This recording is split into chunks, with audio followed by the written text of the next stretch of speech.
शांतनु वहाँ पहुँच चुके थे जहाँ लड़का खाना लेकर जाता था।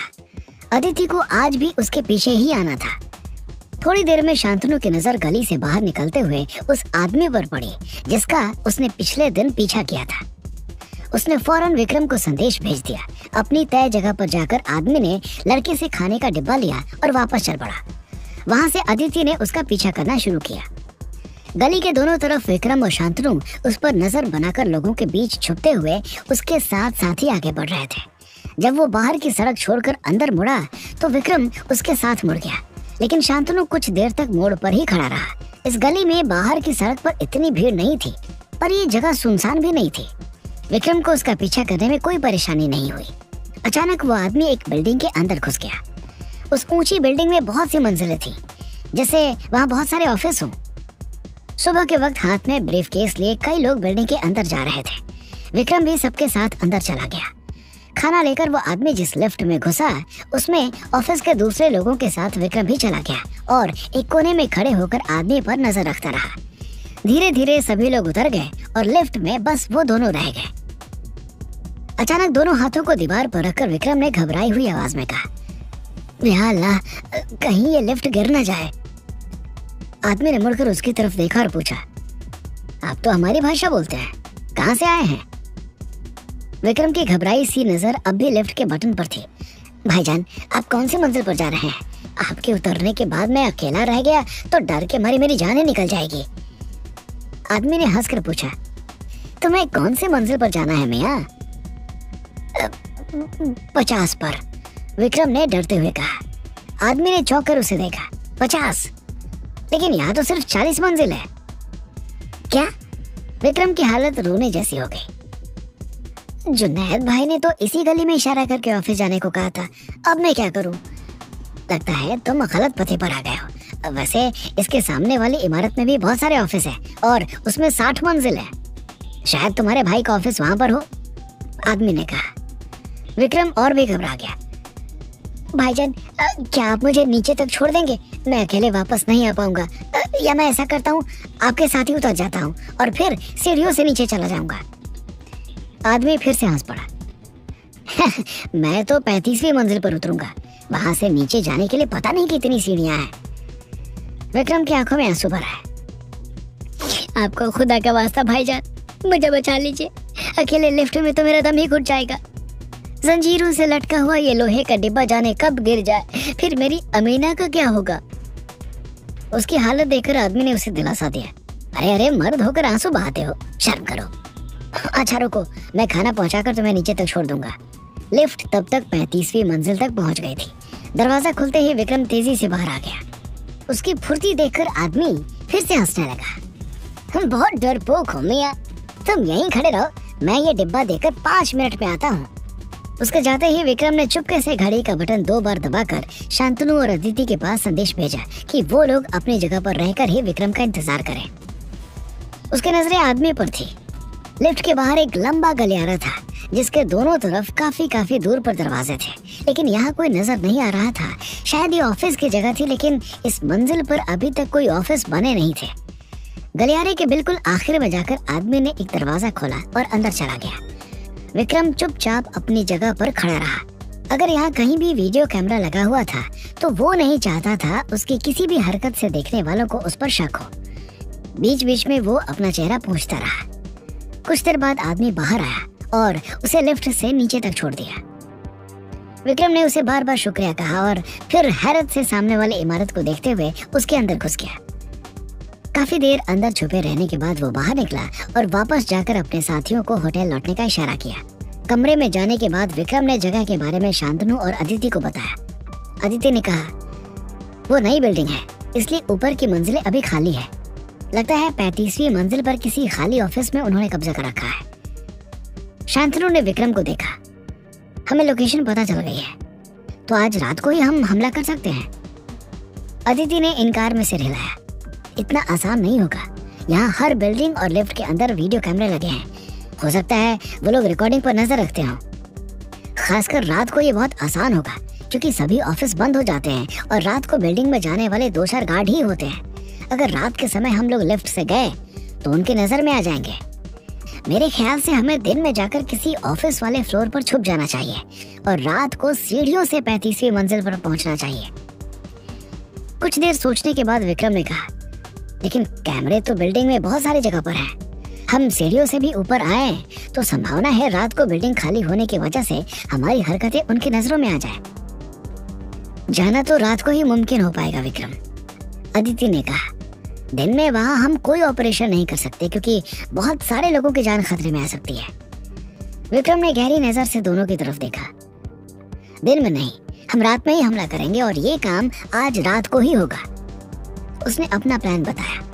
शांतनु विक्रम के प्लान से सहमत था, लेकिन अदिति थोड़ी परेशान हो गई। इसमें बहुत खतरा है, बिल्डिंग की ऊंचाई जानते हो ना। विक्रम की आंखें नफरत से भर गई। हम 3 लोगों पर मंडराते खतरे से ज्यादा खतरा हमारे पूरे देश को होगा अगर हमने इन्हें नहीं रोका।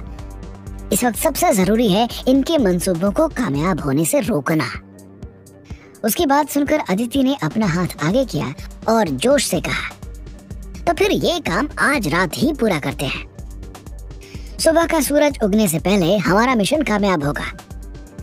विक्रम और शांतनु ने उसके हाथ पर अपना हाथ रख दिया और तीनों ने मन ही मन दृढ़ निश्चय किया कि आज की रात इस गिरोह के हर आदमी के लिए आखिरी रात होगी। प्लान के हिसाब से विक्रम और शांतनु दोपहर में उस इमारत के सामने वाली इमारत में घुस गए। 60 मंजिल की ये इमारत उससे ऊंची थी।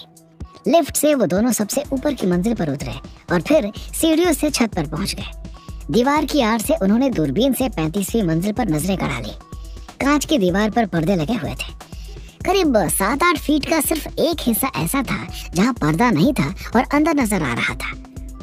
एक तरफ लगी लंबी मेज पर 5-6 लोग बैठकर बिजली के तारों से कुछ बना रहे थे। ध्यान से देखने पर विक्रम और शांतनु को समझ आया कि वो लोग बम बना रहे थे। ऑफिस के अंदर की तरफ लगी एक मेज पर 3 लोग कंप्यूटर पे काम कर रहे थे। इससे ज्यादा कुछ नजर नहीं आ रहा था। ये कहना भी मुश्किल था कि उस ऑफिस के अंदर इस वक्त कितने लोग मौजूद होंगे।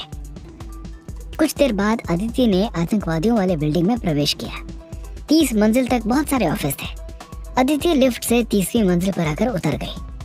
पैंट और कोट पहने, हाथ में एक बड़ा सा बैग पकड़े, वो बाकी ऑफिस जाने वाले लोगों के बीच घुल मिल गई।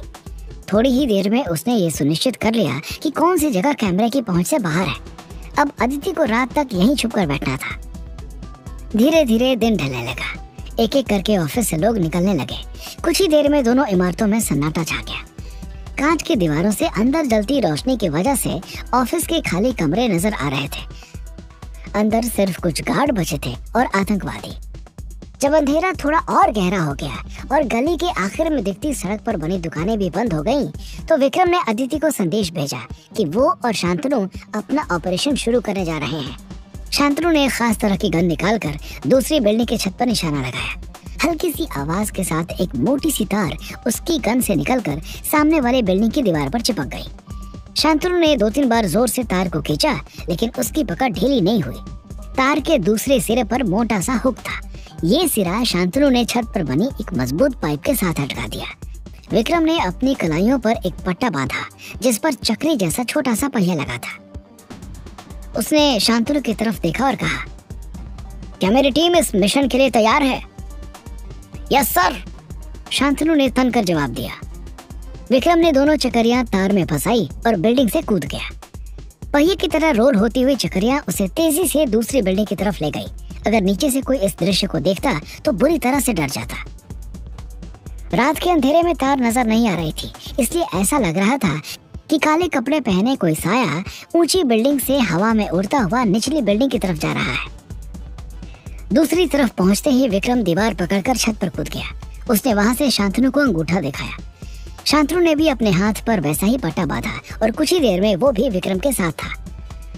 विक्रम ने एक बटन दबाकर तार के यंत्र को दीवार से अलग कर दिया।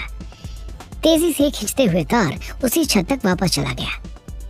हाथों में गन पकड़े हुए वो दोनों धीरे धीरे सीढ़ियों से नीचे उतरने लगे। एक अंधेरे ऑफिस में कांच की दीवार के पास खड़े होकर अदिति ने विक्रम और शांतनु को तार के सहारे दोनों बिल्डिंग के बीच का फासला तय करते हुए देखा।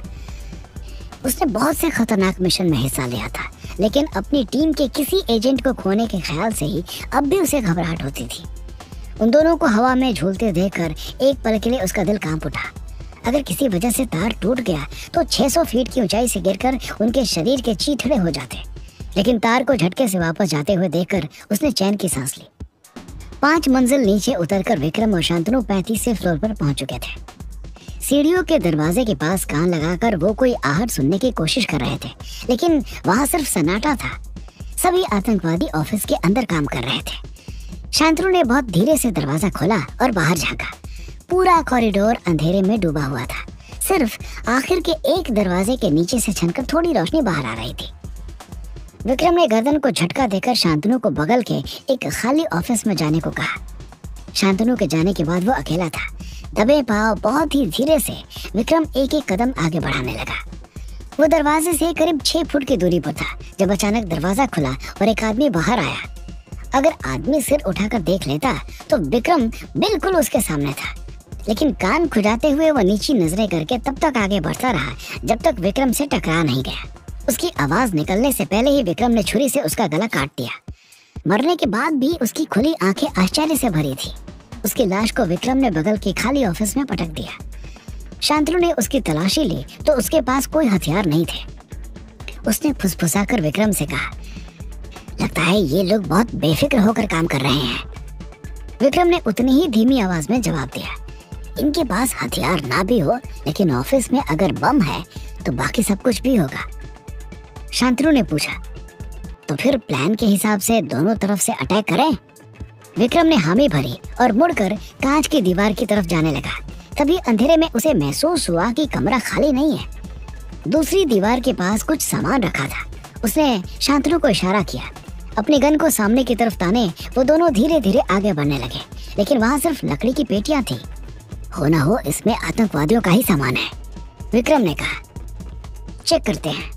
शांतनु झुककर एक पेटी को खोलने की कोशिश करने लगा। तभी दरवाजे पर हुई दस्तक से दोनों चौंक गए। बाहर से आवाज आई, अरे फरीद, कितनी देर लगाएगा, मिल नहीं रही क्या? इसके साथ ही दरवाजे का हैंडल घूमने लगा।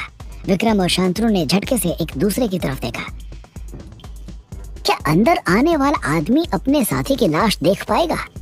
क्या आतंकवादियों को हमले से पहले विक्रम और उसके साथियों के बारे में पता चल जाएगा? तो दोस्तों आगे